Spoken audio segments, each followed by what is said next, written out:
네, 오늘 이 말씀 제목은요, 대답하시기를 바라노라 라고 해가지고요, 하나님께 대한 어떻게 보면 욥의 독백이 마지막 부분이라고 볼 수가 있습니다. 그랬을 때 정말 하나님께서 대답해 주시기를, 하나님께서 응답해 주셔야 되는 부분들을 욥은 구하고 있다라고 볼 수가 있는 것이죠. 그래서 여기 24절, 25절을 보면요, 만일 내가 내 소망을 금에다 두고 순금에게 너는 내 의뢰하는 바라 하였다면, 만일 재물의 풍부함과 손으로 얻은 것이 많음으로 기뻐하였다면 이라고 말해주고 있어요. 이게 무슨 말이냐, 욥은요 금에다가 소망을 둔 적이 없다라는 것을 이렇게 말해주고 있습니다. 그러니까 물질의 소망을 두지 않았다라는 것을 말해주고 있는 것이에요. 우리나라에서 한번 조사해 본 적이 있는데요, 무엇을 우선순위로 두나 거의 전 세계 나라들은요 1순위가요 가족이라고 합니다. 그런데 우리나라는요 가족이 아니라 돈이 1순위라는 그런 이렇게 리서치 결과를 본 적이 있거든요. 우리는 어디에 참 소망을 두고 있는지를 점검해 봐야 된다라는 거죠. 욥에게 있어서는요 가장 중요한 것은 바로 하나님을 경외하는 거라고 볼 수가 있습니다. 욥이 이렇게 언급하는 이유는요, 왜 갑자기 나는 순금에다가 금에다가 소망 둔 적이 없다라고 이렇게 말하는 이유는, 엘리바스가요 그 3차 변론에서 욥한테 이렇게 말했어요. 내 보화를 티끌로 여기고 오빌의 금을 계곡의 돌처럼 여겨라, 뭐 이런 식으로 이야기했거든요. 야 욥, 너 돈 너무 좋아해, 그런 식으로 이야기한 적이 있거든요. 근데 욥은 그런 적이 없다라고 지금 말하고 있는 것이에요. 우리에게도 이렇게 해당되는 부분들이 있어요. 다른 인생들에 대해서 우리가 얼마나 쉽게 단정짓고 그 단정지은 것을 엘리바스처럼 말로 내뱉는지 모릅니다. 실제와 다름이 있음을 알고 나와 다를 수 있음을 알아야 합니다. 욥의 친구들이 욥에게 이 물질에 대한 부분들을 이야기했다라는 것은 한편으로는 부러움 때문이라고도 할 수 있고요, 다른 한편으로는요 나는 안 그렇다라는 식의 자기 의로움 때문일 수 있다라는 것이에요. 그래서 이 돈에 대한 부분에 엘리바스가 그렇게 예민한 이유는 두 가지겠죠. 하나는 도둑이 제발 저리듯이 자신이 돈에 대한 취약한 자이기 때문인 거나, 아니면 자기는 돈에 대해서 전혀 연약하지 않는 자기 의로움 때문이라고도 볼 수가 있습니다. 그래서 이것에 대한 적용도요, 나는 어디에 소망을 두고 있습니까? 하나님보다 재물을 더 의뢰하고 있지는 않습니까? 또 한 가지는요, 다른 이들의 인생에 대해서 지레짐작으로 단정짓고 말하고 있지는 않습니까? 엘리바스가 욥한테 돈을 너무 좋아한다라는 식으로 이야기했던 그걸 가지고서는 만든 질문입니다. 26절부터 28절을 보면요, 만일 해가 빛남과 달이 밝게 뜬 것을 보고 내 마음이 슬며시 유혹되어 내 손에 임하 주었더라면 그것도 재판에 회부할 죄악이니 내가 그리하였으면 위에 계신 하나님을 속이는 것이리라 라고 말해주고 있어요.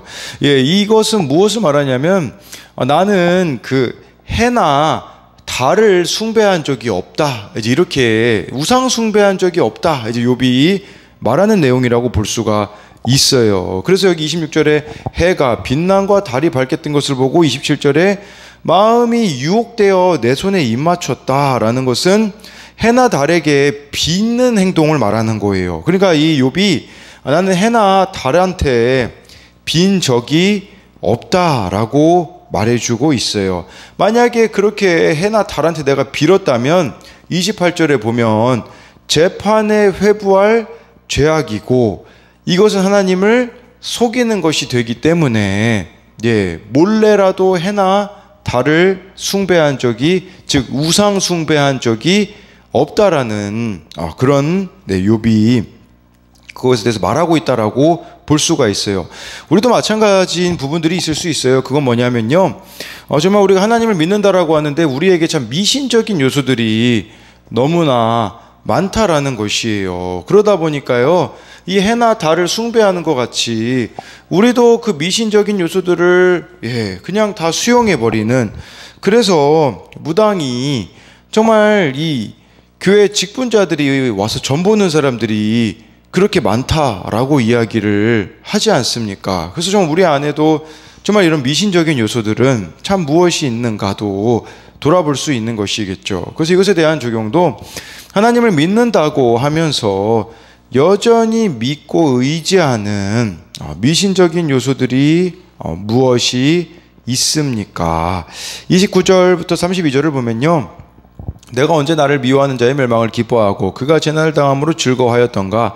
실상은 나는 그가 죽기를 구하는 말로 그의 생명을 저주하여 내 입이 범죄하지 아니하였노라.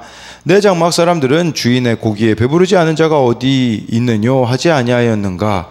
실상은 나그네가 거리에서 자지 아니하도록 나는 행인에게 내 문을 열어 주었노라 라고 말해주고 있어요. 그래서 29절 30절을 먼저 보면요, 자기가 미워하는 사람도요, 미워하는 자의 불행을 마음으로 기뻐하지 않았대요. 우리는 내가 미워하는 사람들 안 되면 뭐 쌤통이다 생각 들지 않겠습니까? 욥은 그렇게 한 적이 없다라고 말해주고 있어요. 그래서 30절에 내 입으로 그가 죽기를 구하는 말로 범죄하지 않았다라고 말해주고 있어요. 누군가를 저주하지 않았다라는 것을, 미워하는 사람을 저주하지 않았다라는 것이에요. 잠언 24장 17절 18절에 이런 말씀이 있어요. 내 원수가 넘어질 때에 즐거워하지 말며 그가 엎드려질 때에 마음에 기뻐하지 말라. 여호와께서 이것을 보시고 기뻐하지 아니하사 그의 진노를 그에게서 옮기실까 두려우니라. 우리도 이거에 빠지기가 참 쉽잖아요. 원수가 넘어질 때 우리는 즐거워하고 마음에 기뻐하잖아요. 그런데 하나님이 이걸 보고 계시기 때문에 하나님은 그러한 우리의 태도를요, 기뻐하지 않으신대요. 그래서 그에게 임한 진노를 그에게서 옮겨서 나에게로 올 수 있게 할 수도 있다라는 거죠.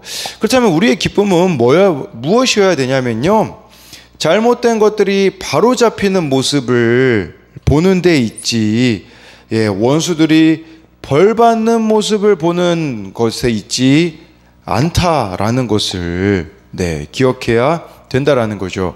30절 31절은요, 욥은요 그의 장막에 거하는 사람들, 욥의 장막이라는 것은 그 당시에 뭐 집 개념 아니겠습니까? 그렇게 그런 사람들, 또 그의 장막을 지나가는 나그네를 대접하는 것을 잊지 않았다라는 것이에요. 장막에 머무는 이들에게 충분한 음식도 제공했고요. 나그네들이 거리에서 잠들지 않도록 언제든지 내 문을 열어 주었노라 라고 말해주고 있어요. 그러니까 집 문을 항상 열어둠으로써 언제든지 나그네가 들어와서 이렇게 머물 수 있도록 배려를 했다라는 거예요. 이 32절의 이 말씀을 좀 우리에게 확장해 보자면, 우리는 어떻습니까? 우리는 마음의 문을 늘 열어두고 있습니까? 다른 사람들이 우리들을 찾아와도 쉬어갈 수 있는 그런 동산과 같은 존재인가라는 거겠죠. 근데 다른 사람들 향해서 마음문을 열어둔다라는 건 무슨 말이겠습니까? 우리들에게는 예수님께 마음문을 열어둘 때에 예수님이 내 안에 들어와 더불어 먹으시는, 내 안에 사시는 삶이 될 때에 이웃을 향하여서도 언제든지 이렇게 마음을 열어둘 수 있지 않겠습니까? 예수님께 마음을 열지 않으면요, 절대 이웃을 향해서도 문을 열 수가 없다는 사실입니다. 그래서 이것에 대한 적용은, 나는 내가 당한 대로 갚아주려고 합니까? 나의 관심은 다른 이들의 멸망이 있습니까? 잘못된 것으로 돌이키는데 있습니까? 내가 문을 열고 도와야 할 사람은 누구입니까?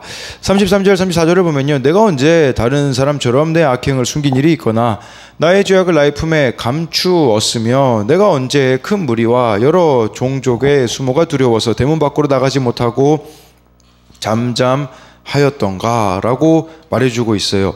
욥은요 다른 사람처럼 악행을 숨기거나 자신의 죄악을 감춘 적이 없다라고 말해주고 있어요.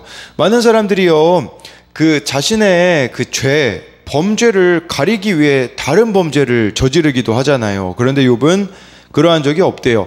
근데 33절에서요, 좀 이게 재미난 게 있어요. 뭐냐면, 내가 언제 다른 사람처럼이라고 나와 있잖아요. 이 다른 사람처럼을요, 영어 성경 ESV 성경에 보잖아요. 뭐라고 번역을 해놨냐?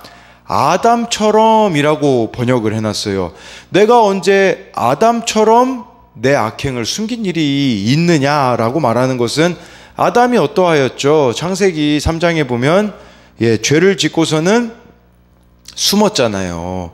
그러니까 아담처럼 나는 숨은 적이 없다라고 말해주고 있어요. 그리고 34절에는요, 욥은요, 사람들의 여론을 두려워하지 않았다라는 거예요. 그래서 큰 무리, 여러 종족으로부터의 수모가 두려워서 대문 밖으로 나가지 못하고 잠잠했던 적이 없다라는 거겠죠.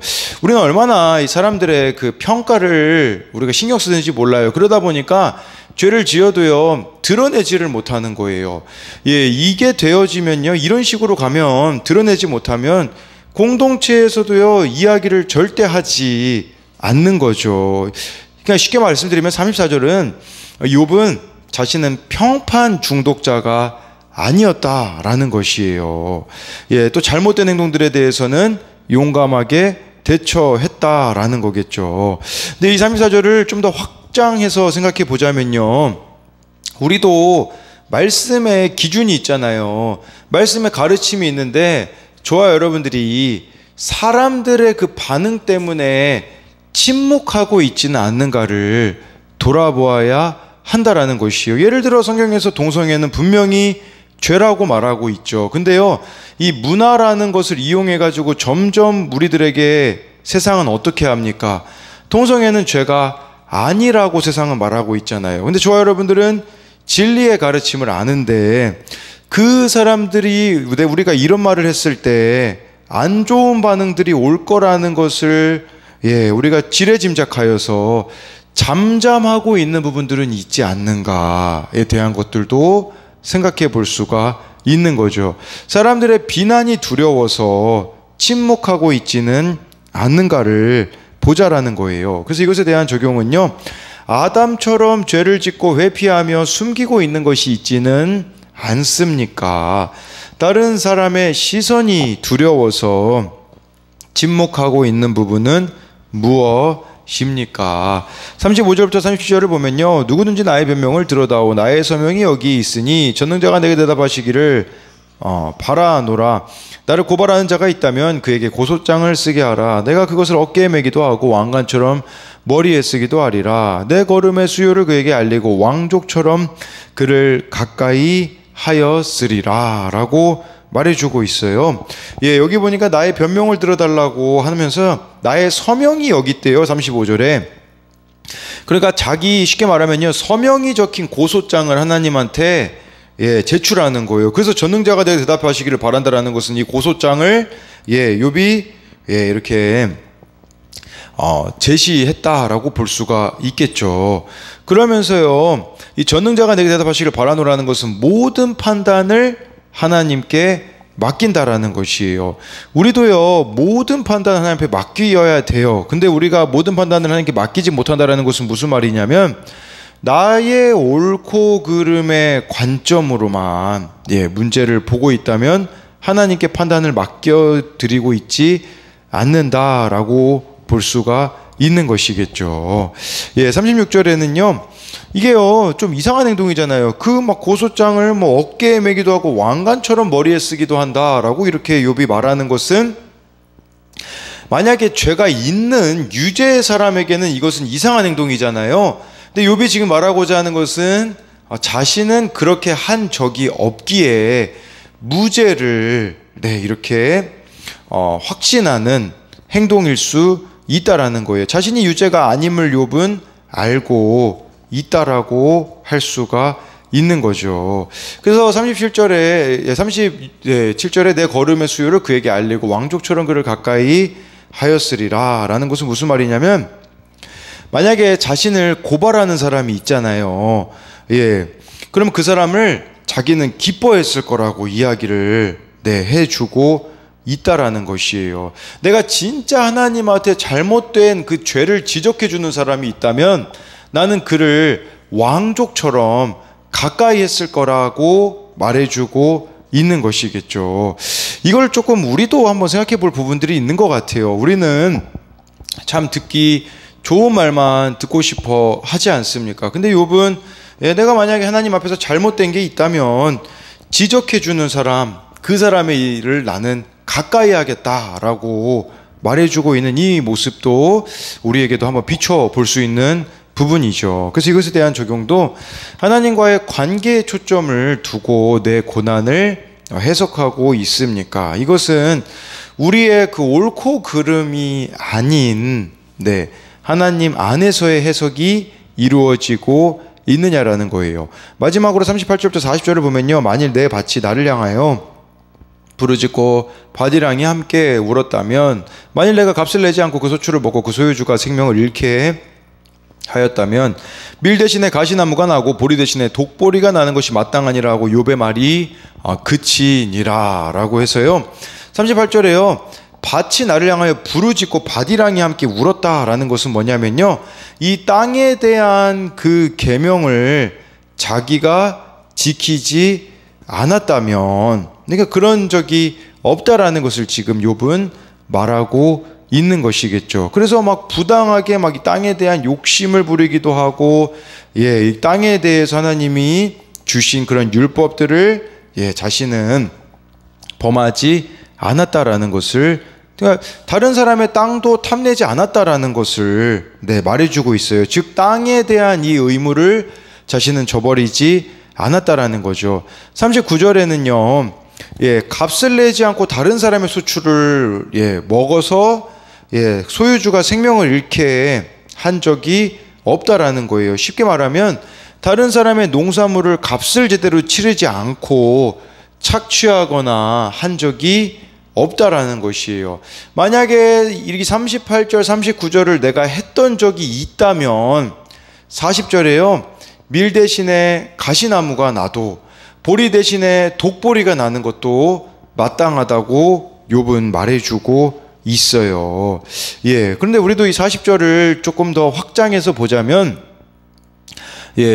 우리들의 삶에는 지금 가시나무와 독보리가 나고 있는 것들이 무엇이 있는가를 한번 생각해 보자라는 거죠.